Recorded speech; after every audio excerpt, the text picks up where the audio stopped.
RSS प्रमुख मोहन भागवत ने RSS की स्थापना के 100 साल पूरे होने पर दिल्ली में 26 और 28 इस 3 दिन के बीच में अपने कार्यक्रम के अंतिम दिन उन्होंने बयान दिया और कुछ ऐसे बयान दिए जिसकी चर्चा सोशल मीडिया पर खूब हो रही है। जनसंख्या को लेकर, घुसपैठ को लेकर चिंता जताई, साथ में रिटायरमेंट और भाषा विवाद को लेकर भी उन्होंने एक बयान दिया। अंग्रेजी सीखने को लेकर भी बयान दिया और उन्होंने कहा कि भारत की जनसंख्या नीति 2.1% संतान दर की सिफारिश करती, लेकिन औसत कम है।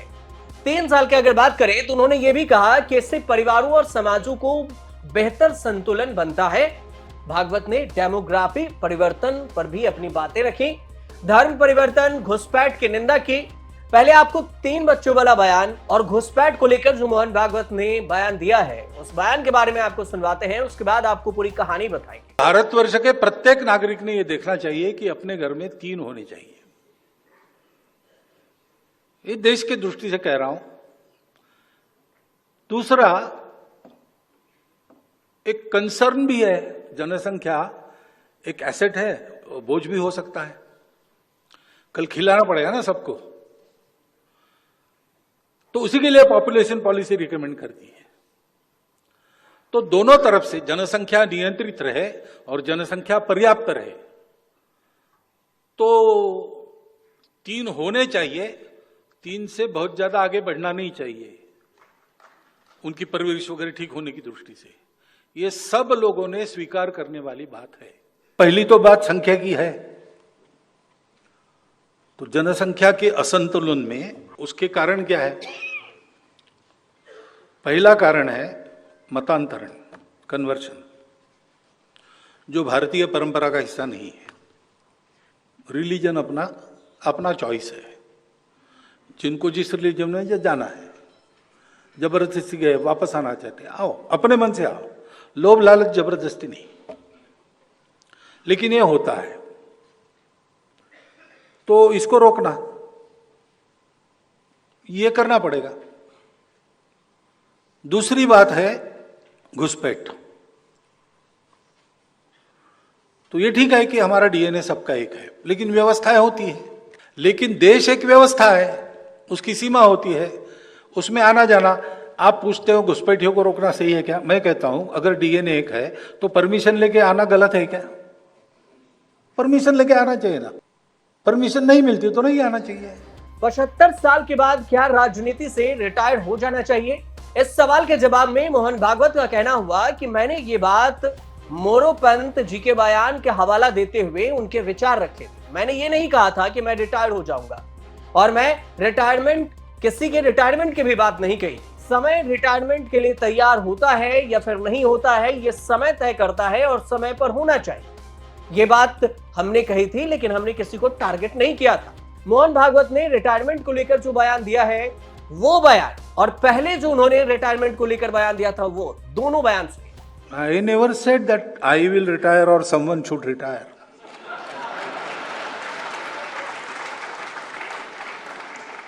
In Sangha, we Swayamsevaks, we are given a job, whether we want it or not. So, if I am 80 years old and Sangha will tell me, go run a shakha, I will have to go. We do whatever Sangha tells us. We don't say, I will do this, I want this, I want that. No, that is not allowed. And we are not there for it because we don't want to accomplish anything. This is not for retirement of anybody or myself. We are ready to retire any time in the life and we are ready to work as long as Sangha wants us to work. क्योंकि मुझे लगता है लोग मुझे गंभीरता से नहीं ले, वो पुढे ते असं म्हणाले त्यांचे शब्द है ना, म्हणून उपचार करो। मैं जब मर जाऊंगा तभी पहले लोग पत्थर मार के देखेंगे कि सचमुच मर गया। मग ते असं म्हणाले 75 वर्ष का आपने किया, लेकिन मैं इसका अर्थ जानता हूं। 75 वर्ष की साल जब उड़ी जाती है तो उसका अर्थ ये होता है कि आपकी आयु हो गई, अब जरा राजो हमको करने। दरअसल मोहन भागवत के रिटायरमेंट वाले बयान पर सवाल उठे थे। विपक्ष का कहना था कि इस साल सितंबर में मोहन भागवत और प्रधानमंत्री नरेंद्र मोदी दोनों 75 साल के हो जाएंगे, तो उन्हें कुर्सी छोड़ देनी चाहिए। रिटायरमेंट को लेकर चर्चा ये हुई थी कि खुद अमित शाह को कहना पड़ा कि 75 साल में रिटायरमेंट की बात बीजेपी के संविधान में नहीं है, तो हम रिटायरमेंट नहीं हो सकते। अब अमित शाह के बयान सामने इसलिए आए क्योंकि इससे पहले अरविंद केजरीवाल ने कहा था कि नरेंद्र मोदी 2024 में वोट मांग रहे हैं, लेकिन वो रिटायर होने के बाद अमित शाह को कुर्सी सौंप देंगे। 19 जून 2025 को केंद्रीय गृह मंत्री अमित शाह ने एक कार्यक्रम में एक और बयान दिया था। उन्होंने अंग्रेजी बोलने वाले को शर्म आनी चाहिए, ऐसा बयान दिया। उन्होंने कहा कि कुछ चीजें हैं जो मन में ठान लीजिए, और मैं मानता हूं कि देश की भाषाएं हमें समझनी चाहिए, लेकिन अंग्रेजी बोलने वाले को शर्म आएगी एक दिन। इस पर मोहन भागवत का कहना है कि भाषा है, भाषा सीखने में बुराई क्या है। तो अमित शाह और मोहन भागवत दोनों का बयान सुनिए। मैं अरविंद केजरीवाल एंड कंपनी और पूरे इंडिया अलायंस को कहना चाहता हूं, मोदी जी 75 साल के हो जाए, इससे आपको आनंदित होने की जरूरत नहीं है। ये भारतीय जनता पार्टी के संविधान में कहीं नहीं लिखा है। मोदी जी ही ये टर्म पूरी करेंगे और मोदी जी ही आगे देश का नेतृत्व करते रहेंगे। इसमें भारतीय जनता पार्टी में कोई कंफ्यूजन नहीं है। ये कंफ्यूजन खड़ा करना। नेशनल लैंग्वेज है, भारत की सब भाषाएं नेशनल लैंग्वेजेस है, जिनका उगम भारत में। एक नेशनल और बाकी क्या है, नहीं, सभी नेशनल लैंग्वेजेस है। इस राष्ट्र के घटक जो जो भाषा बोलते हैं वो राष्ट्रभाषा है। एक व्यवहार भाषा चाहिए, ये पक्का है आपस में बात करने के लिए, और वो विदेशी नहीं चाहिए, क्योंकि हमारे भाव विदेशी भाषा में प्रकट नहीं होते। श्री गोपाल तो काउहर्ड, ऐसा नहीं होता है।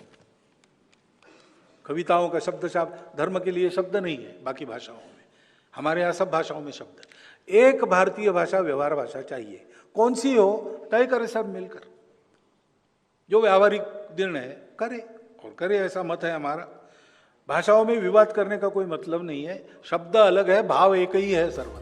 सवाल यह भी है कि क्या बीजेपी को कंट्रोल करती है आरएसएस। मोहन भागवत से जब सवाल पूछा गया तो भागवत का कहना हुआ कि आरएसएस बीजेपी को कंट्रोल करती है, यह धारणा बिल्कुल गलत है। स्पष्ट है कि आरएसएस सुझाव देती है, लेकिन बीजेपी अपने हिसाब से काम करती है। उन सभी दावों को आरएसएस ने खारिज कर दिया जिसमें बीजेपी और आरएसएस में किसी तरह के झगड़ा चल रही है, ऐसी चर्चाएं हो रही है। और आरएसएस ने कहा कि सरकार के बीच में कोई झगड़ा नहीं है, सरकार के साथ अच्छी बातचीत होती है, और वह राज्य सरकार को या केंद्र सरकार हो, दोनों सरकार के साथ मिलकर काम करते हैं। और न सिर्फ इस सरकार, कोई भी सरकार आती है तो उसके साथ आरएसएस मिलकर काम करती है। तो ये मोहन भागवत का पूरा बयान था। जिस बयान को लेकर मोहन भागवत की चर्चा हो रही है उसमें अमित शाह के अंग्रेजी सीखने वाले बयान पर पलटवार है, रिटायरमेंट की चर्चा है, और इन तमाम मुद्दों को लेकर मोहन भागवत के बयान सोशल मीडिया पर वायरल हो रहे हैं। आपके इस पर क्या राय है, हमें कमेंट कर जरूर बताइएगा, और अच्छी लगे तो हमारे चैनल से जुड़िए, सब्सक्राइब कीजिए, शेयर कीजिए, कमेंट कीजिए। देखते रहिए न्यूज़ तक।